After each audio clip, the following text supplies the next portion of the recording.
El último disertante es el doctor Germán Datarcio, él es bioquímico especialista en hemostasia, profesor adjunto de la Cátedra de Hematología de la Facultad de Bioquímica de la Universidad de Rosario. Y él nos va a hablar sobre las novedades en el laboratorio.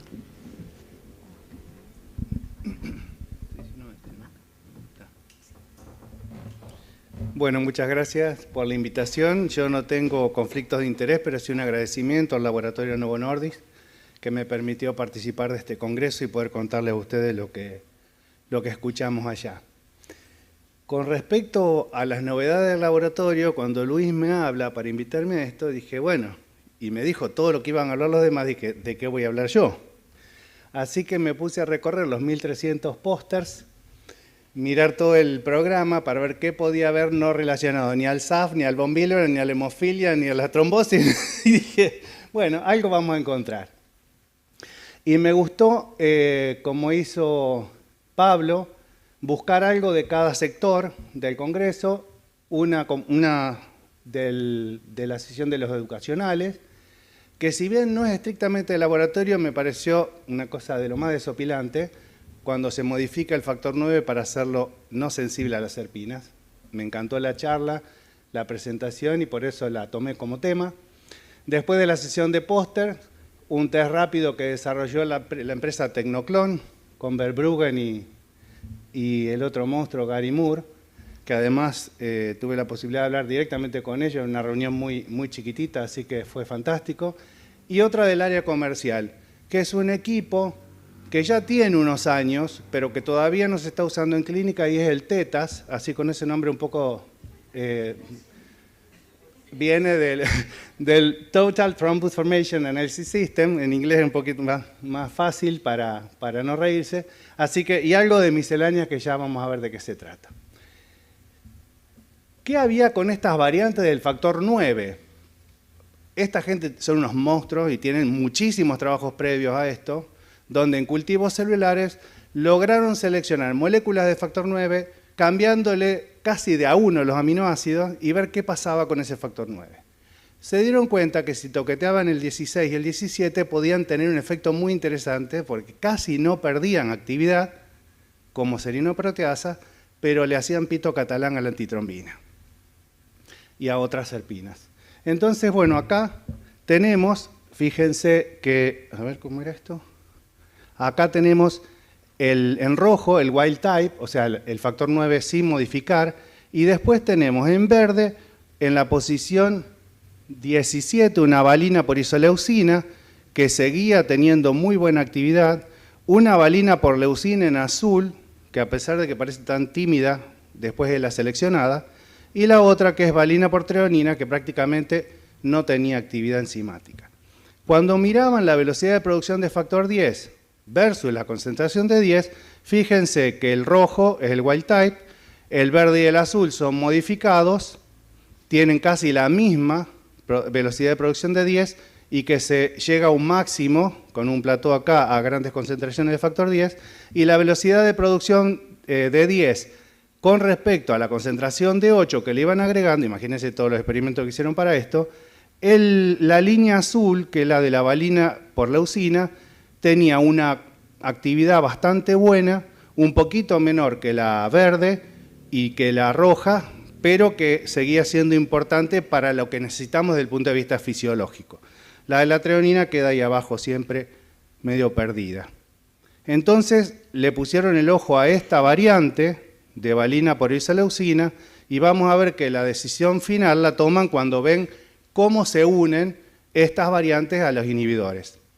Cuando vemos la inhibición del 9 en el tiempo, vemos que el azul y el violeta, que era valina leucina y valina treonina, no se inhiben, mientras que la verde, que tenía muy buena actividad, cae por debajo incluso que la wild type. O sea que esa lograron que tenga buena actividad, pero no que no sea invisible frente a las antitrombinas o a las serpinas. Entonces, seleccionan, hacen otro experimento donde ven la formación del factor 9 activo por antitrombina, el complejo, y ven que forma muy poquito el azul, mientras que la verde, como la wild type, está allá arriba, inhibida o con mucha formación de complejos, y lo que más les interesó es que la actividad residual del 9 versus el tiempo, la variante valina leucina, que es la azul, tenía muy buena actividad a lo largo del tiempo. Una vez que seleccionaron la variante con la que iban a trabajar, quisieron llevarlo al nivel de los ex vivo y a los in vivo. Y para eso eligieron un modelo de ratón de hemofilia B, a los cuales le inyectaban las variantes y el factor 9 normal, y veía qué pasaba con la hemostasia de esos ratones en un test de generación de trombina post-infusión y en una tromboelastometría de Rotem post-infusión. Acá, no sé si ustedes lo alcanzan a ver en la pantalla, esta que está más corta, el CT, es el ratón no hemofílico. Todos los otros son ratones hemofílicos a los cuales le inyectan las variantes diferentes purificadas del factor 9 modificado. Fíjense que cuando ponen PBS o ponen esa variante con treonina, no logra corregir para nada la hemostasia de esos ratones, pero sí la roja, que era el 9 normal, la verde y la azul logran corregir los CT a un nivel normal. Y lo mismo pasa con el pico de producción de trombina en el TGT, que si bien no se acerca a lo que se lograba con esto, al tener menos inhibición por las serpinas, tiene muy buen efecto hemostático. Después pasaron a hacer otro experimento, ya in vivo, donde tenían los mismos ratones hemofílicos B, y a los que le inyectaban el factor 9 wild type y el factor 9 modificado, y le iban haciendo cada tantos minutos una lesión con láser en el cremaster. Y con anticuerpos monoclonales fluorescentes para detectar plaquetas, fibrina en verde, plaquetas en rojo, fibrina en verde y plaquetas fibrina en amarillo, iban viendo por confocal o por una microscopía especial cómo ese coágulo crecía o no, o se formaba o no, y con qué componentes. Y fíjense en la línea de abajo, que como tengo un factor 9 capaz de no ser inhibido por la serpina, hasta en el último momento, en el disparo de los 60 minutos, cuando en la línea de arriba veo prácticamente solo un poco de actividad plaquetaria, en el coágulo de abajo veo fibrina, veo trombina y veo plaquetas. Entonces, la falta de inhibición de esa valina leucina en la posición 16 hace que se prolongue el tiempo de actividad con mayor potencial para formar coágulo. Como conclusiones, tiene todo la riqueza de lo experimental, que era brutal, pero además el punto último, ¿no? Que puede no solo dar información mecanicística sobre la formación del trombo, sino que puede ser una herramienta terapéutica para la hemofilia B, un factor 9 que tenga la posibilidad de estar mucho más activo que las moléculas que se están usando en la actualidad. Así que me encantó esa charla. En la sesión de postre, como dijo Juan Pablo, yo había contado 1.400, pero él se ve que lo sacó del programa y eran 1.300 casi. Fue difícil recorrer porque todos los días eran 2 cuadras de póster en 3 o 4 líneas, quedabas visco. Pero bueno, me lo hizo fácil que Tecnoclon en su stand tenía mucha publicidad sobre ese póster. Así que hice trampa ahí, un poco lo que saqué del stand y otro poco de lo que leí en el póster y otro poco de lo que pude hablar con ellos directamente. Acá, esto parece una obviedad, pero siempre es importante recordarlo. Uno de los problemas para medir los inhibidores del factor 8 es que cuando se hacen las pruebas de mezcla hay que esperar 2 horas que se libere del von Willebrand para que el anticuerpo lo pueda inhibir. Por eso decimos que son los únicos tiempo y temperatura dependientes. Pembrugger hace un montón de años empezó a pensar y a descubrir de que si lograba tener un 8 sin von Willebrand, podía hacer las incubaciones muchísimo más cortas. Pero teníamos un problema, como cuando Hemker empezó hace 30 años atrás con el test de generación de trombina manual, que yo que tengo 58 lo he llegado a hacer manual, y era un laburo de 40 tubos y siempre salía mal porque era imposible pipetear con la velocidad que la técnica requiere. Pero ahora contamos con equipos desarrollados para test de generación de trombina que son coagulómetros especiales, que tienen la posibilidad de software mucho más ricos y que permiten incubaciones programables de distintas maneras y mucho más sesiones de pipeteo. Entonces, para un coagulómetro normal, te pone el reactivo, te pone la muestra y a lo sumo le agrega el calcio, y de ahí no podés hacer más nada. Y para hacer un inhibidor de manera totalmente automática, necesitamos más pasos. Entonces, lo que hicieron, bueno, la que está acá es una diapo de Brugger de hace un montón de años, donde vemos que este tiempo de inhibición con el von Willebrand se acorta a mucho más rápido cuando tengo un 8 sin von Willebrand. Aparece en la industria un equipo que no sé, la verdad que no sé si hay en la Argentina. Ellos allá en Tailandia y en Europa lo venden como Severon S100, que es un coagulómetro especial que sirve para todo eso. Fíjense, quisiera uno. ADAMS 13, todas las posibilidades de medir el 13 cromogénico, test de generación de trombina, ensayos cromogénicos para todos los factores que existan reactivos, turbimétrico, coagulométrico, todo en un solo equipo.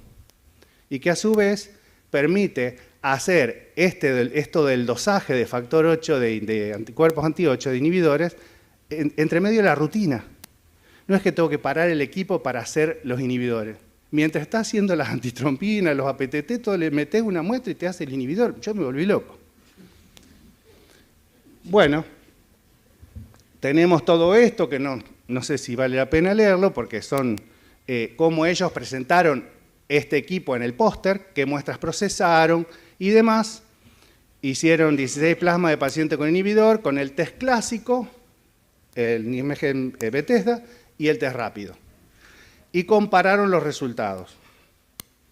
El equipo tiene la posibilidad, como les dije, de hacer todo de manera automática. Lo único que no sabe hacer, porque no tiene incubación a 56 grados, es inactivar el 8 previamente. Entonces, lo que sí tenemos que hacer previamente es meter 30 minutos a 56 grados del plasma para destruirle el 8 residual que pueda tener la muestra del paciente. Y una vez que lo tenemos así, lo metemos al equipo, lo reactiva y hace todo solito.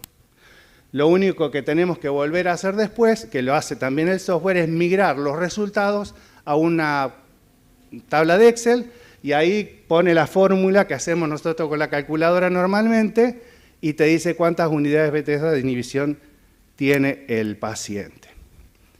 Pero bueno, todo esto podemos ver en pantalla mientras está trabajando el equipo, actividad de 8 versus tiempo, de anti-8, los deltas de observancia, y no requiere hacer curva de calibración del 8, porque hace todo el tiempo comparaciones de los deltas de observancia con un testigo. Y el testigo que es Cobaltri, que es un 8 sin von Willebrand, un producto farmacéutico, que es 8 sin von Willebrand. Así que como el test de generación de trombina, que va todo el tiempo comparando con un testigo de trombina, no hay que calibrar, acá tampoco, porque lo va comparando los deltas de observancia del paciente con el delta del 8 Cobaltri que le pongo como testigo. Bueno, ¿qué vieron con este trabajo? Esto está por salir a la venta como kit y como equipo, que el valor predictivo positivo era del 100%, cuando el test rápido daba mayor de 0,2 unidades Bethesda, el Nijmegen daba también mayor de 0,4, pero se encontraron con estos dos puntos que le rompieron la vida, porque el valor predictivo negativo no es del 100%, es del 97%. Solo 2 de los 14 pacientes estudiados dieron menor de 0,2 unidades Bethesda con el test rápido, cuando en el test clásico daba mayor de 0,4. El coeficiente de variación, que todos los que hacemos inhibidor de 8 sabemos que es enorme, fíjense lo que da, menos de 10% en el intralab y en el interlab menos del 15%. Es una maravilla.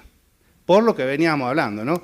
Cuando uno automatiza el pipeteo, las incubaciones y todas esas cosas, los coeficientes de variación, analíticamente hablando, disminuyen. ¿Cuál es el algoritmo? Si nosotros tenemos, fíjense de aquel lado, da menos de 0,6, se informa directamente no detectable. Cuando el inhibidor da entre 0,6 y 1, también se reporta el resultado, entre 0,6 y 1 unidad. Después, cuando tengo una actividad entre 1 y 2, lo que recomienda es pedirle al equipo que haga más diluciones. No las hace de entrada a todas, sino que hace como un screening inicial, pero lo hace en 20 minutos. O sea que a los 20 minutos voy a estar largando de nuevo la prueba. Y si te da mayor de 2, le pedís más diluciones. O sea que vamos a tener todo este algoritmo de trabajo en función de los resultados que va dando mientras hace los APTT y los tiempos de protrombina el equipo en menos de 20 minutos. Bueno, es un ensayo, como les dije, rápido, totalmente automatizado para inhibidores del 8, con altos valores predictivos positivos y negativos, un límite mínimo, que eso no se los dije antes, de detección de 0,2, y otra cosa que no les dije es que la base de detección del 8 la hace por método cromogénico. Se puede hacer coagulométrico también, pero al hacerlo cromogénico, con un reactivo de 8 cromogénico que tenga proteínas bovinas, te independiza de la posible interferencia del emicizumab. Entonces también es insensible a emicizumab y en 20 minutos o menos de 20 minutos puede usarse como un ensayo de rutina metido entre todo el trabajo del día. Por último, en el área comercial está Beltetas, que como les dije es un equipo que estudia casi específicamente la hemostasia primaria y la función de las plaquetas. Yo tuve la posibilidad de usarlo en España, en Madrid, y está bueno, pero es como el PF100 o el PF200, digamos. Tenés que tener mucha plata para tener esto en tu laboratorio, porque no te resuelve la hemostasia. Es un pedacito de la hemostasia que lo hace bien. Es un equipo japonés que trabaja con presiones, y me hizo acordar a los viejos ensayos con la vena umbilical y la bomba de infusión, donde se veía cómo se formaba el trombo adentro de una manera muy experimental. Esto los japoneses lo que hicieron fue hacer cartuchos de acrílico de altísima calidad. Imagínense que el primer cartucho, que es el que está de aquel lado, que tiene 2 canales, podemos procesar 2 muestras por vez, tiene 26 microcanales recubiertos con colágeno. Por ahí se inyecta la muestra con un soporte especial y empieza una bomba de presión a generar el pasaje de la sangre entera por los microcanales, y ahí se va formando la activación de las plaquetas, va obstruyendo los canales y aumenta la presión.